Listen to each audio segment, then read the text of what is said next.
Good morning. Good morning. Hello. Hello, hello. Good morning.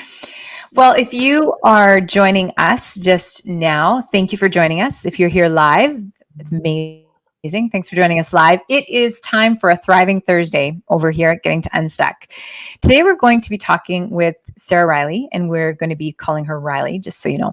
But we're going to be talking about something that we began the beginning of the year with. So, as we're recording this, it's towards the end of January. And if you've been following us, you know that we've been talking about well-being this month and personal and team well-being.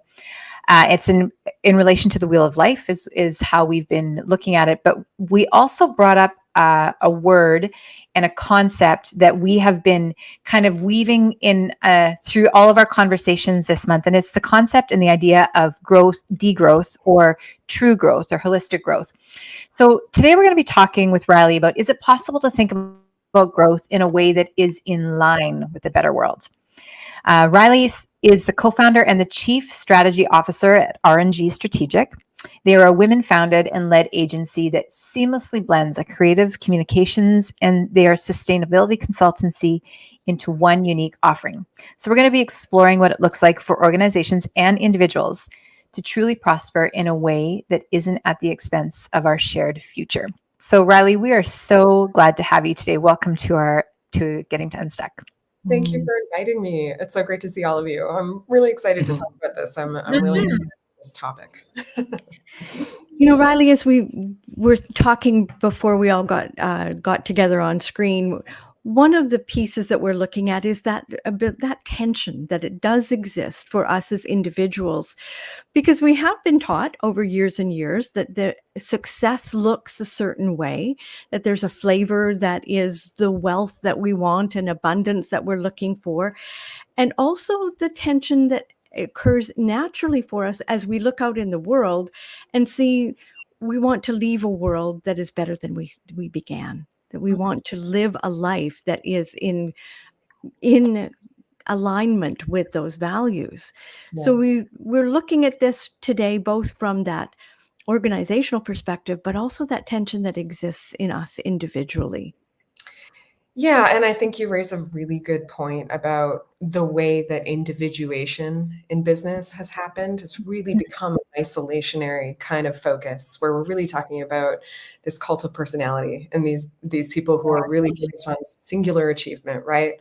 I founded the business, became this wonderful entrepreneur, have all these accolades, then give some of my money back in a philanthropic way. And that's the way that we measure the success and talk about legacy. But I think the shift that's happening right now, at least in my sector, we're really focused on sustainability, is this idea of a mindset away from individuation and toward sort of community or shared legacy.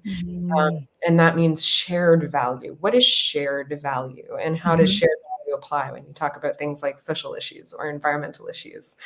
And how do you sort of square that original circle of the individual, leader of a business and move it into this concept of how do we show success when we're thinking or being mindful of the collective and all of these intersecting realities of different people? And I think that that's a really important one because, we've got so many challenging issues to address today. Yeah. And if we aren't thinking about each other, how can we, and if we aren't going together, we're not going to solve. Yeah. And it's manifested in so many ways, right, Riley? I mean, it's manifested, we see it on a day-to-day basis from a coaching perspective, but you can look at the data around loneliness, you can look at the data around mental health. You can see that at least in the West, the United States, Canada, and the UK, there is this cult of individualization, right? And it feels as though that, and that's why we created Whole Human, to kind of go, wait, let's put this all back together because we are one population on this little rock that's spinning through the galaxy. Anyway, I'll stop being esoteric there, but I think it's manifesting across all sorts of industries and all sorts of places. Yeah. So we feel it's really important. It's you can see it symptomatic in almost every single aspect of life. Yeah. This idea of individuation or turning people into simply just a cog of how well they do or how well they perform, how well they're able to contribute, and you make them a solo human, you do a lot of things to that person. You isolate them from other people. You create sort of like like you said, mental health issues. You also have this sort of disparity happening where the folks who are individualized at the sort of like the top of the chain, continue to kind of move in that direction and float away from everyone else. So there's a lot of connection happening. And, I think you're describing sort of something as linked to the human condition, but they're also like bringing it down to earth, very practical ways to think about this if you are running a business or you're a business leader, certainly. So let's talk about some of those things, because first, can we just define, I would love to have your help defining for our audience what we're actually talking about when we talk about, because we've used a few words here that people may have ideas in their mind about. We've used degrowth, we talked about sustainability. These are all words that we can hear so often that they actually almost diminish or become very mushy in their value. Can we actually define what that means when we talk about, like, we want to create a sustainable workplace and we want to live sustainably? Yeah, I think what you're saying is, the word degrowth has become almost like meaningless in some ways. It's thrown around, and it is a really broad term. I mean, it does have a few different meanings. I think when you hear, especially people talk about it in terms of, the clean transition and climate and sustainability for business from an environmental and social standpoint, they are specifically referring to the idea of the economy and this sort of hard line or hard sort of approach to the economy as looking at the GDP only. And this idea that somehow that we can achieve as an economy endless growth, right? And there's just probably no way to achieve endless growth with finite resources. Where are we going to go to mine next, right? How much can you dig up? How much can you produce, right? Like, you can't produce. There's only so much you can produce. If you follow the logical conclusion, this is not the greatest way to measure the health of a social system, right? Is this idea of endless GDP growth. So when you hear degrowth, this is a lot of times what folks are talking about. And they're talking about it as sort of a macro or like a systems level. There are lots of conversations happening about alternative systems, especially for you may have heard terms like the circular economy. That's really easy to explain. It sounds more complex than it is. Really, we live in a linear economy. We take, we make, and we waste. So in a circular economy, the idea is we don't waste, we just reuse. So I'm a big vintage shopper. Vintage shops are like the original circular economy model. Yes, totally. So we're clothes and reselling them. We're not going to toss them in a landfill. So this is the idea of reusing and reusing until there's barely anything left to discard, right? The idea that a system that would constantly have things in flow. And that model actually reflects the Earth's systems, which co-regulate, right? Because ecosystems co-regulate. They just constantly reuse materials. Like there's nothing wasted in an ecosystem. So there's that idea. I was telling Colin about my other favorite, which is called The Donut Economy. If you haven't read the Donut Economy book by Kate Raworth, she's an excellent economist, big fan of hers. And her idea is, let's try to sit the economy within planetary boundaries that support us. And let's sit it on top of a social safety net that we need for everyone to be safe. So we sit this within these sort of economic, environmental and social indicators that allow us to support the planet and support people on the planet. So I love that. It sort of looks like a donut because there's a sweet spot. Exactly. Totally. Outside, you're not in the middle, you're in the donut. So I really love that idea. So when you talk about degrowth at a macro level, those are the concepts that people are throwing around. But I think the practical way to think about degrowth is to try and apply this notion of interconnected ecosystems to your own mindset as a leader and apply sort of practical solutions to that, at the business level or at your organizational level. And what that looks like, in my mind, is trying to evaluate performance on intangible topics that are things like well-being not just of you, but well-being of your team. Exactly. You know, and your value chain. Who are your stakeholders in your value chain?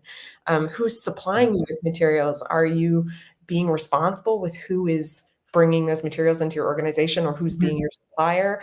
Or, you know, who? All of these questions are larger than just the individual, and so you start to look for ways that you can measure success that don't just involve the balance sheet, right? Yeah. And Riley, how did you come upon this? What's your story? Well, you know, I actually started in traditional advertising quite a while ago, and by way of Toronto, and worked with, you know, the multinationals, and Yeah. produced some major campaigns, you know, for some very large brands, and had several years in that industry. And don't get me wrong, I loved it. Had a lot of fun in my younger years, but you know, that work felt, you know, a little bit. I don't want to, you know, slight anyone who's in the industry, but it felt a litreally meaningless to me. Feel connected to me to something that was beneficial to anyone. You know, I could really see the benefit in another, you know, new Mercedes. They're beautiful cars, but you know, there wasn't sort of like a broader benefit to that felt meaningful to me.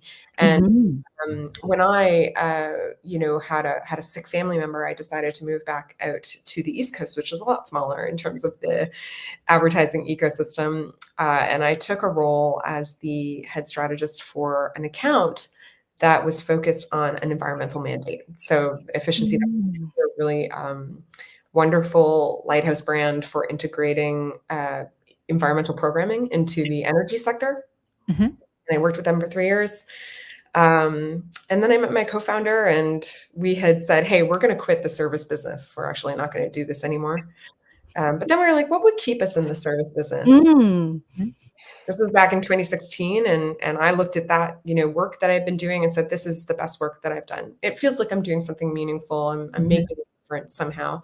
And so we founded R&G on the question of how do we tackle the biggest challenges of our time by using the skills that we have? How do we apply the skill sets that we have to tackle this challenge? We learned a lot. And we found out the hard way that in order to do this correctly, you do have to think about internal transformation, internally transforming both yourself, your mindset, and your organization. How do you change so that you can actually walk the talk? I think we talked before about how a lot of folks can see brands making big promises or sweeping commitments about the environment, and will often just say, like, that's just virtue signaling, or they've been doing it. And that is the risk you run if you don't take sort of the opportunity to look internal and make commitments that are about more than just the balance sheet growth, that are about growth in other areas. So that transformation is something we help our clients with now, so that they can communicate effectively, so that they have something to communicate. To me, that's kind of the there's the nugget there, that idea of sort of virtue signaling and greenwashing. I know for me, just personally, it's so demotivating, right? When you see the slogan, right, and you see it around other things like Pride, and you see this big corporation, you know, doing the slogan, whatever it is, and you just feel like, that's they're not committed. So what would you say to somebody like me, or maybe us, that is living in that tension of or that frustration? Like, what can I do? I mean, to as a leader, to I don't know, to feel like I'm contributing, or to feel like I'm making an impact, or fighting, you know, it's like David versus Goliath sometimes, I think, right? I don't want to sound trite about it, but the first thing to do is to not try to do it alone. You just can't do this alone. You can't sit at the top of your organization in a bubble and stay individuated. You have to actually talk to people. Right. You know, especially people who are down in your front lines of your organization. Oftentimes they're going to have really great ideas for you on ways that they've noticed that things could be improved. And the funny thing is that once you start to tackle certain particular issues that your business can have an impact on, or that have an impact on your business, you're going to notice the other shoe drop. Suddenly, if you're listening to your frontline employees about environmental opportunities that they've spotted, those employees feel more valued, and they said they feel more. Right. And now you've increased a social quadrant of your indicator that you're looking for in terms of growth. Not just, taken action on environmental, but you've also taken action in some ways on the well-being of your front lines who want to be heard and who want to be seen as actors and shared stakeholders of that we're trying to grow. So the first thing is, don't try to do it alone. Don't come up with this alone, Right. Yeah, I think that's so important because we, it's only been in the last, couple hundred years, or not even, that we have become so individualized in our concepts around how we live, and we just assume that whatever we're being served is the way that needs to be done. So from everything from how we build our cities and our lives to everything. And so one of the things that I think we see in our conversations with our clients and in the worlds that we're operating in is this idea of feeling disconnected from either from the mission of the organization. Maybe it feels like it doesn't have one. How can I lead from within this place that I'm in? If I feel powerless, then it only makes sense that my actions are going to reflect that powerlessness. So when we talk about that internal shift and transformation to be able to become more, such an overused word, but like holistic, whatever we want to, however we want to position that. What are some things that you see or that you know to be true from your perspective that will help people begin to take agency where they are right now to embrace this perspective? Not just this perspective, but to actually transform into this or take steps further to becoming what they know they're capable of becoming. Maybe it's a more complex answer, but I think there's a spectrum of things. So on the one hand, there's the personal and sort of like what values are driving you or what values are driving sort of your work. And those things will often help sort of shift your mindset, especially when you start looking for opportunities and you start looking for ways to sort of flex that ecosystem that's available to you and kind of tackling the issues, especially that mean something or that are very aligned to your personal values. Knowing, that it's okay to make progress and not solve is another thing to think about on that personal side of things. That progress is good. Progress is excellent. If everyone was making progress, think about how much further we'd be, versus sort of trying to solve it. I mean, the first thing that will prevent you from moving forward is just saying, well, we can't solve it. So why should we? But in terms of, and this will come to my next point on the other end of the spectrum, which is existential business realities. In terms of climate, if everyone made a little progress, it would actually be reflective of a lot of progress. So true. Because we are talking about a shared problem where we've got emissions going up into the atmosphere and they are collecting up there. And so if everyone made a little progress on this, there would be fewer emissions overall. And that would actually represent quite a large percentage if everyone made, a step this year and a step next year. So on the personal side, I would say a little progress is reflective of a shared progress that is worth having, right? And then on that other end of the spectrum of how do we shift or how do we do this, is that existential business question of if you are still tied to this idea of individuation or still tied to, this kind of how are we demonstrating success on a way that other people expect to see it, or the old school model of founder leads the way. That's not a bad thing. I think I think it's excellent. I think it's just, there's a more holistic way to think about it than the outside force, I think, is that some of these issues are now an existential issue for your business, so a really great example is I heard, anecdotally, a company that had visited its investors in the UK, and they were in the boardroom, and they started a presentation on climate to share what they've been doing on climate. and their investor said, I'm going to stop you right there. Like, this issue is table stakes. We just expect you to perform on this issue. This is the status quo now. We want to see what you're doing next. Where are you on the next issue? Where are you on biodiversity? Where are you on, these up and coming questions? Because if you can't sort climate, we're going to pull our funds. So these are Okay. you're going to hear more and more frequently. Yeah. So if you're not motivated to do it, from the perspective of, shared progress and, shifting a mindset or values, personal values, then be motivated to do it, because some of these issues are certainly business issues that are existential. Yeah. And what I appreciate, Riley, is that it gives us as humans, as individual humans, a sense of our own opportunity to work together to create something, to be building towards something. Because a lot of what we hear sometimes is people feel really discouraged. They feel really depressed and desperate that they will not be able to make a difference. And so I'm really hearing that opportunity, and the word that you used was community. Yes. Yes. Wow. We're a B Corp.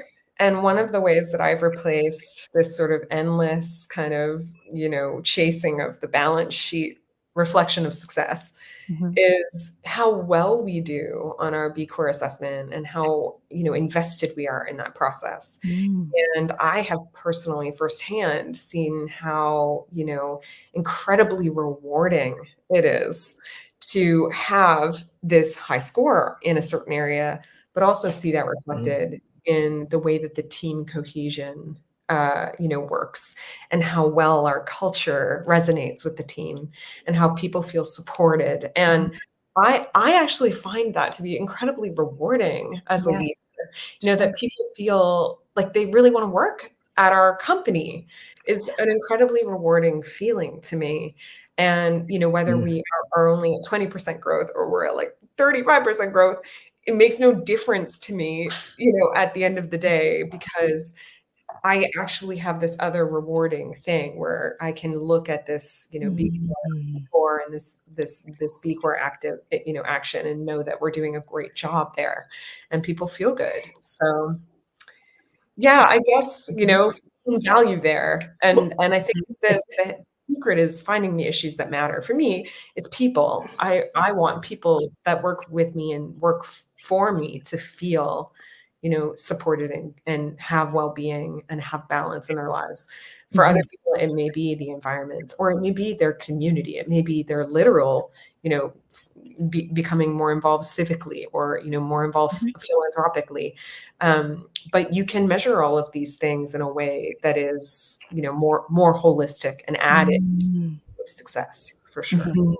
You Not just mentioned the earlier. old paradigm stuff. Yeah. Well, true. You mentioned that we may not all become B Corp, but there is an assessment that is available that doesn't cost anything. Is that right? Yeah, we talked earlier about like, how would you get started? I think, especially if you are just curious, what would it look like to tackle some of these environmental or social questions? The B Corp impact assessment is a really great place to start, because it's free. You can go ahead and start to answer the questions about the company and really get a sense of how well you're doing. But more importantly, really get a sense of what they care about, or what they're placing value on, or what they're saying should be the shared metric that you're looking for. How much weighting they give to particular issues across 5 impact areas. So, you get a real sense for what they're saying. Hey, these are the areas that you should be thinking about. So even if you didn't go through the entire process of filling out the entire assessment, it's still worth just taking a look and just kind of doing your own self-evaluation and saying, am I really thinking about my workers this way? Am I really thinking about the environment this way? Have I done this type of thing in the organization? Taking it up a notch would be thinking about the things that your organization can make an impact around. So those issues are things that you uniquely can take action on. If you're a manufacturing company, waste is going to be a big one, for instance. So what are these things that you uniquely can kind of focus in on and really make a difference on and make some progress on?